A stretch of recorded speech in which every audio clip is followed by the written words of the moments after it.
Good morning.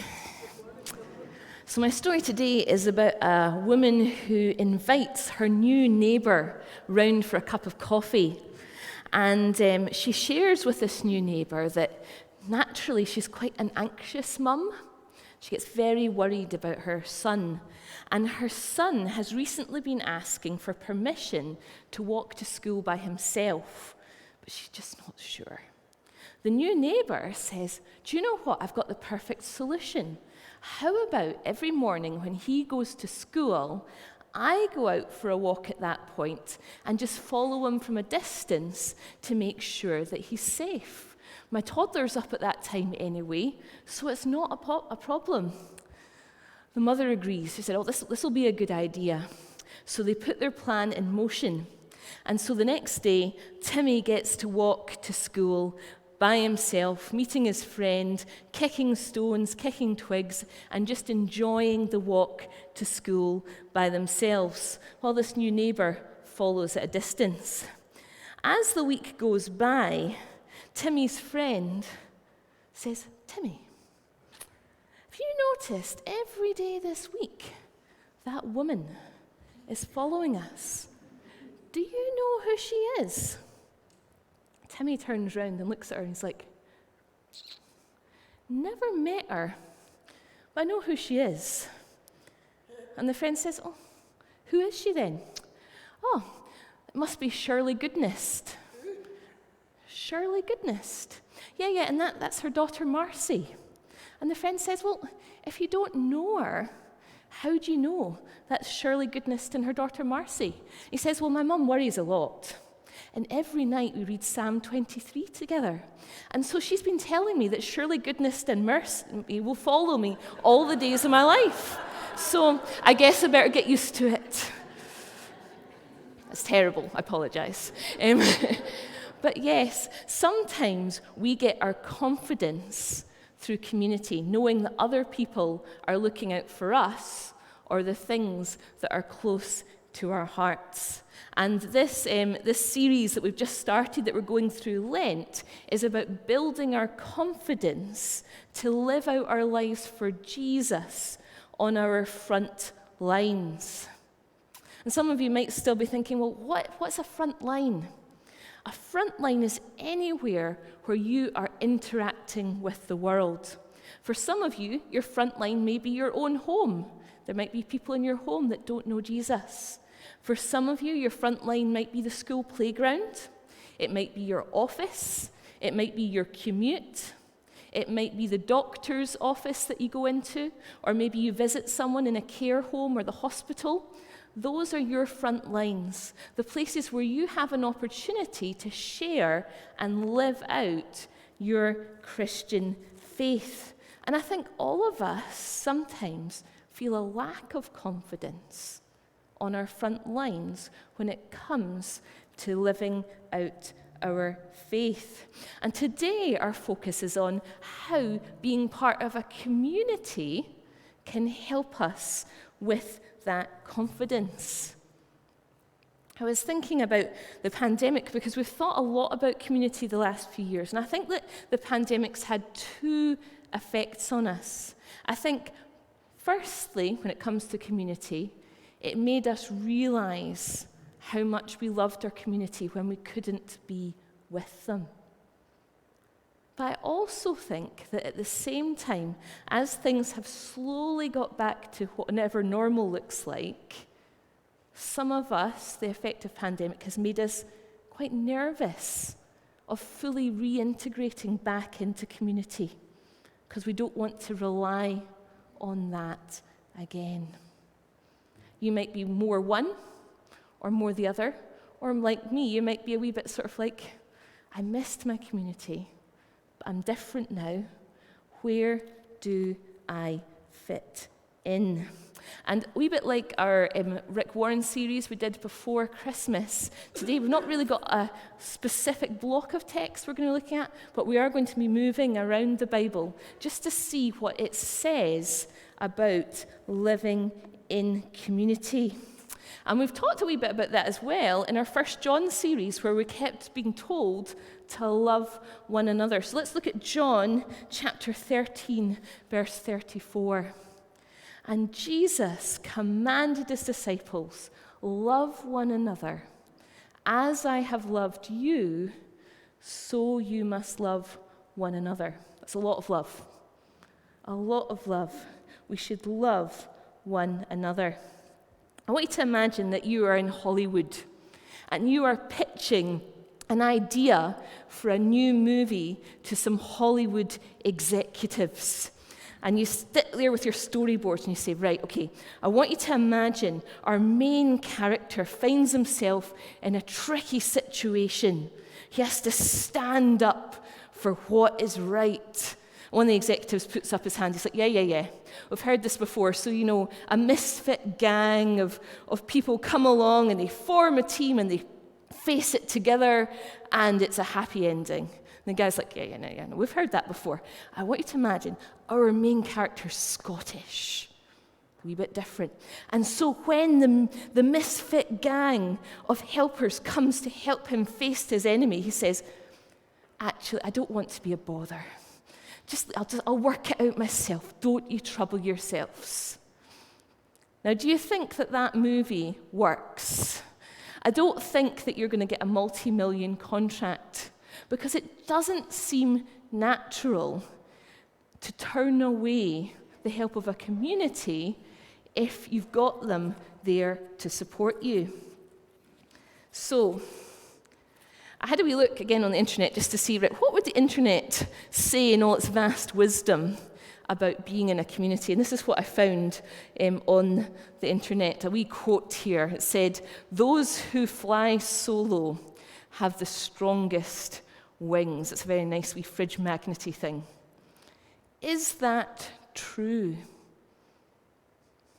You do have to be strong if you're facing things alone. But the fact is, you think about birds, you think about sweet wee robins, they don't have the confidence to fly south for winter, do they? Their wee wings aren't going to carry them by themselves.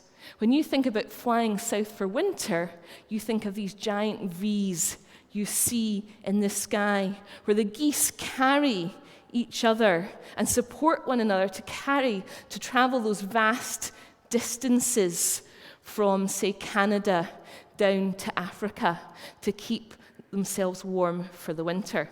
Now, I was running through this with my son this morning.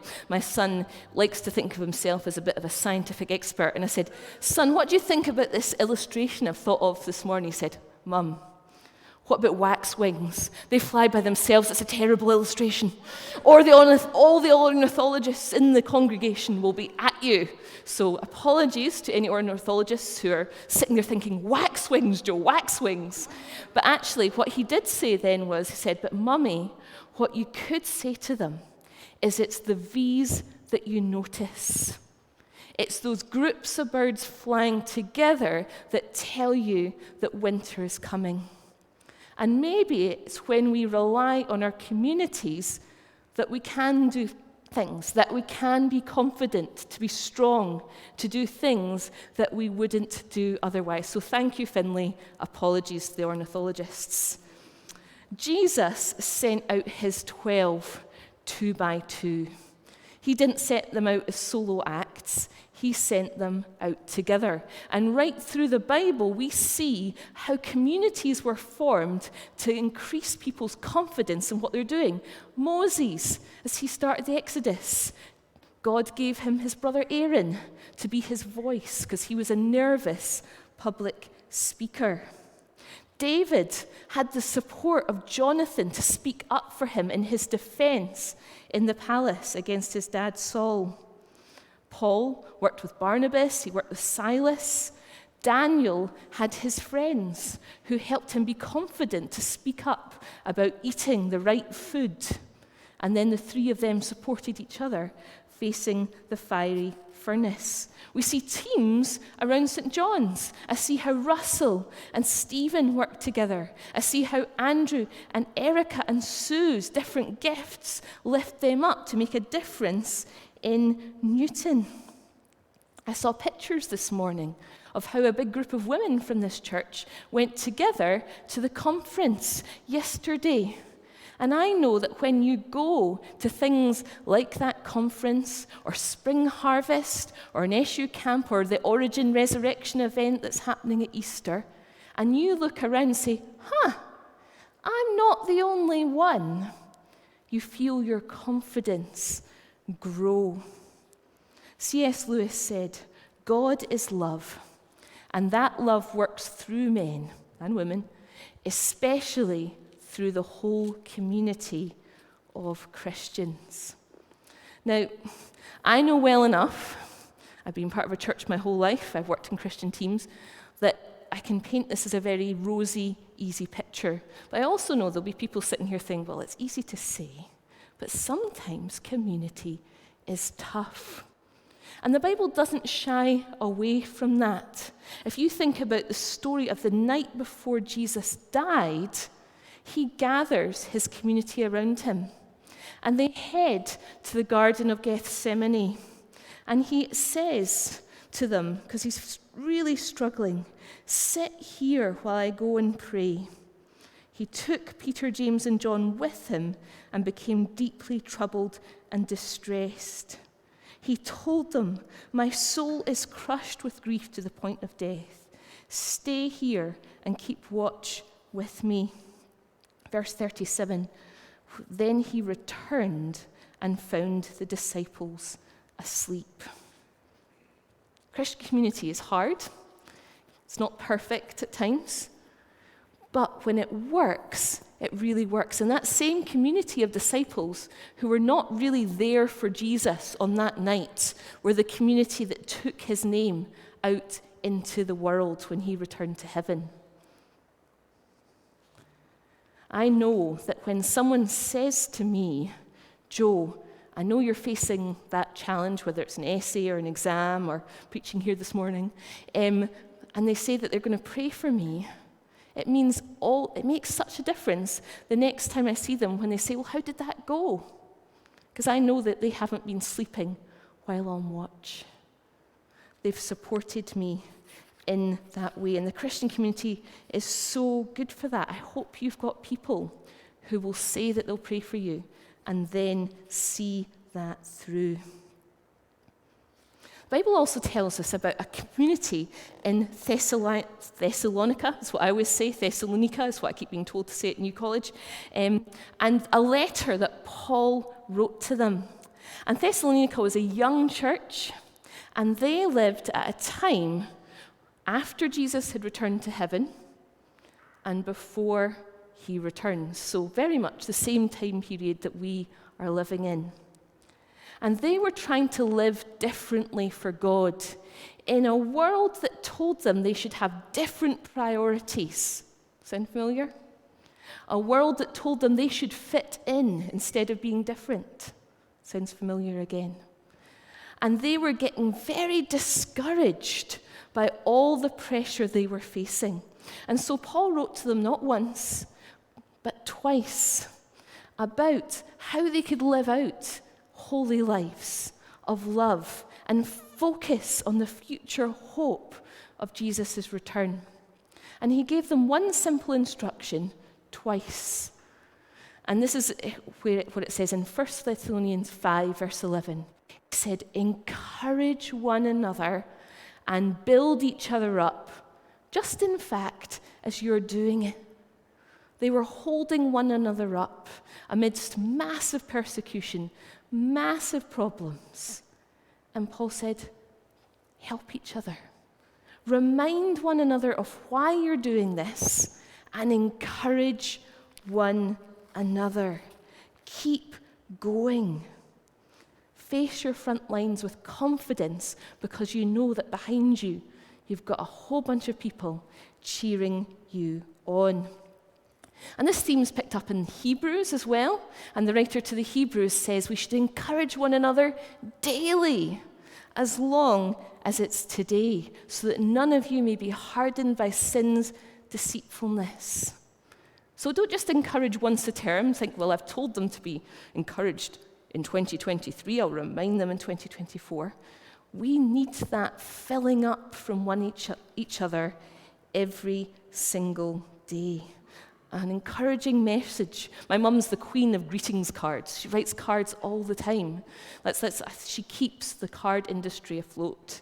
But I know that there are lots of people for whom that makes a big difference, including Royal Mail. But the Christian community is not just about saying, you can do it, woohoo, go you. It's actually about actively making one another better. Proverbs 27, verse 17. It says, as iron sharpens iron, so one person sharpens another. You can't cut veg with a blunt knife. You can't be sharp in this world unless you maintain that edge. And a knife cannot sharpen itself. It needs the chef to keep it sharp with his whetstone or his knife sharpener. We need to help each other do better. I've got a dear friend called Mike Banks who works for the bank. I love Mike. He is one of my favorite people in the world because Mike is a born evangelist and he oozes the joy of the Lord and just spends his whole life introducing people to Jesus. And Mike had quite a reputation when he worked in a bank branch for how often he would evangelize to customers. But he then went on to work in the head office. And when my husband got his very first job, he started at the bank and received an email from Mike. Because Mike had somehow heard there was a new Christian working for the bank. And Mike emailed Aaron every week, how are you getting on? Are you sharing the gospel with your workmates? Will we meet and pray at lunchtime? And actually we ended up going to the same church as Mike in the end, at which point he greeted Aaron like a long-lost friend with a big hug. But Mike helped Aaron to be a better worker for Jesus in that bank. He helped him to be bold. He showed him the impact that he could have. I'm at New College at the moment, the theology school at Edinburgh University. One of the hardest places I've ever been to speak up for Jesus. It sounds ironic, but that's the truth. And I was in a class a few months ago where the lecturer was saying some things about Jesus and the Bible that were making me intensely uncomfortable. It wasn't until I made eye contact with another Christian in the class that I felt bold enough to raise my hand and say, do we really think that? That look of support and encouragement made me confident. I then sat down and winked at her. She put her hand up next. Iron sharpens iron, even if you then sit and tremble for the rest of the class. It was important. In October last year, a runner called Eliud Kipchoge ran the world's first under 2 hours marathon. Did he do that by himself? Well, he put one foot in front of the other, but along the way, he had a team of some of the world's best runners pace set for him, run alongside him for a while and say, okay, go faster here, slow down here, pace yourself here, go for it here. And he was able to achieve something that no one in the world has ever achieved before. He did it as part of a community. And if you're getting the emails through about this confidence series, we've got devotionals that you can sign up for. Do ask if you want information about that. You'll read this story this week about Deborah and Joy, who are in the same church, same house group, and realized as they shared at house group, they had very different front lines. Deborah was a gym fanatic. She went every week training with some people who were really passionate about keeping their bodies right, but were struggling with how they were feeling inside. Joy was on a team at a health clinic, and the atmosphere there was one of gossip and backbiting. Both of them wanted to be confident to speak on their front lines. Neither of them knew how to do it. So they began WhatsApping each other. How are you getting on today? Have you spoken to so-and-so? Have you reminded so-and-so? Have you invited that person to this thing? I hope you're not feeling too nervous. And at the end of the week, they would meet up and have a coffee and share and pray together.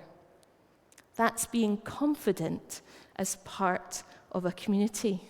And both of them saw change in their situations. One of the books I read during lockdown was a book by a pastor called Matt Chandler, and he recorded a whole load of really difficult situations that his church faced, all within the same season. He himself had an illness, other people were facing great hardship. Not a single one of those stories had anything that said, I dealt with it all by myself. All the hard things that came my way, I did by myself, and it did me so good to do it all alone. Not at all. That book is a record of how that church needed to learn to stand behind one another, to encourage one another on. I love to worship. I love to sing to the Lord. But my voice is not awfully consistent. And there's no way that I could be as brave as our lovely singers that we have here who come up and sing every Sunday and share their beautiful voices with us. I wonder how many of you would feel confident to come up here and sing a solo. It's not meant as an invitation, don't worry. But yet, this morning, we made a joyful noise to the Lord. Because when our voices are raised together, we feel safe and confident to worship together. Sometimes we feel scared and feel we can't speak out about an issue which we feel is being dealt with badly. But we feel confident to sign a petition alongside other people, to speak out alongside other things. Maybe we might feel emboldened to stand up about something at work if we know we've got a Christian manager or a Christian colleague who's there with us. And the vision of this church, that we would know Jesus and that we would make him known, is wonderful, but it's quite daunting all by yourself. But I look around this room and see people who can stand together to help each other know Jesus more and who can spur one another on to make him known. This church, I learned in the membership class, this church aims to follow Jesus, but it also aims to love Dalkeith. And the third part of that aim is to be family. And the being family helps those other parts of that vision come into place. We can do that in all sorts of ways. I love the Wednesday evening prayer evenings, praying with people and sharing with them, with God, the hopes and the troubles and the desire for this church to know Jesus and make him known in Dalkeith. It's a wonderful way to be community together. Maybe you're part of a wonderful house group that helps you do that. Maybe you're part of the Kirk session or a serving team, a community that can do more together because you give each other confidence. Just as a finishing off, there's a lady called Stephanie Tate, and she has chronic illness, which meant that she went from being a very independent lady to having to rely on people helping her with every single part of her life. And in her book, In A View from Rock Bottom, she learned that in her helplessness, one of the things that gave her the most confidence was understanding more of who God is.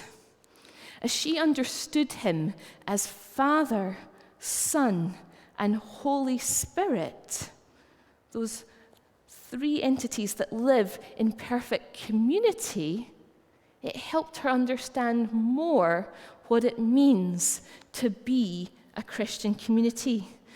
She said that if we are made in the image of God, then independence becomes a problematic quality to strive after. She says, how can we reflect God, who is a perfect state of community, if we spend all our time seeking self-sufficiency and avoid dependence on one another? We are designed to be in community, to show the world who God is, to stand in confidence, to bear one another's burdens, as it says in Galatians, and so to show the world who he is and what he has done. I'm going to finish up our time a wee bit differently this morning. Please bear with me. Because I don't know what it is that you need to support each other as a community with this week. I wonder what front lines you are facing. I wonder if you look at this week ahead and you think, I have a difficult phone call to make, or I have to go into work and I'm feeling nervous about it, or I have to have a conversation with my neighbour. I wonder what your front line is. So Keith got us already thinking a wee bit about this morning, but just for 1 or 2 minutes, if you would be okay just turning just the 2 or 3 people around about you, why not share with them what front line you are facing this week, whether it's a visit, an appointment, an ongoing relationship, and then just asking them to pray for you so that we can practice what we preach. And this week, as you go into your front line, you will know there's 2 or 3 people who are actively praying for you. So just 2s or 3s, just share where you're facing. You can share as much as you feel comfortable sharing, and maybe continue this conversation over coffee afterwards. But turn to the people around about you. Where are you heading this week, and how can people pray? On you go.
I hope that if you are watching this from home, that there's someone that you can maybe just message or email to tell them about your week. But let's just draw our conversations to a close just now. And as I say, do pick these up over coffee after the service. There's no rush to head away from this community at the end of the service.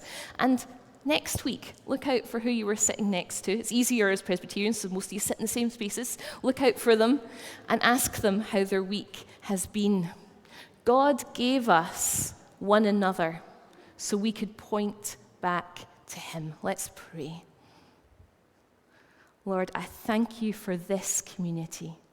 I thank you for this church family you have brought together in your name.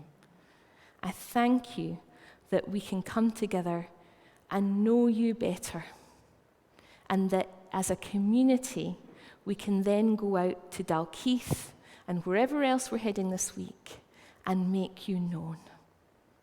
Lord, I thank you we do not stand alone. You are always with us. Help us to stand alongside one another, whether encouragingly or whether challenging one another, sharpening one another. I pray that you'd bless us and keep us this week. And as we grow as a community, help us to show you more and more confidently to the world around us. Amen.